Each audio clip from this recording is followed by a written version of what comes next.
My name is Brother Deacon Wilson, and I come to you from the city on the hill, St. Luke Baptist Church, San Antonio, Texas.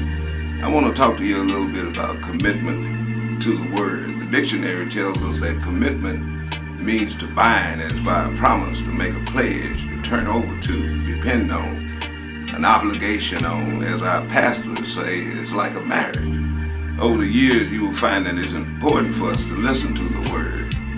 The Word has provided us for some wonderful and marvelous revelation. Romans 10:17 tells us that faith only comes one way.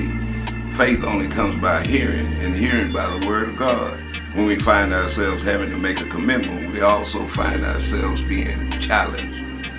On last Mother's Day in our Sunday school lesson, we were reminded that we are pre-equipped for godliness. Adam was equipped for godliness. Noah was equipped for godliness.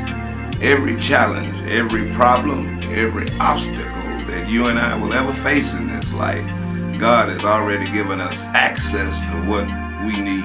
God's promises have been made in advance, made available to us, and provided for us everything we will ever need to deal with in life. We have a faith advantage. Faith being that unquestionable belief, that complete trust and confidence in God. You can't get faith at Walmart. You can't get faith on Facebook. You can't get faith on Twitter.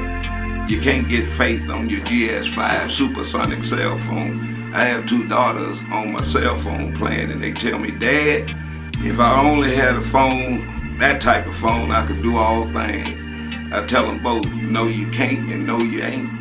You can only get faith one way. So I'm recommending that we don't forfeit our advantage. Sometimes we find ourselves listening to the wrong thing but the preacher. We ignore the preacher, but we pay attention to the gossip.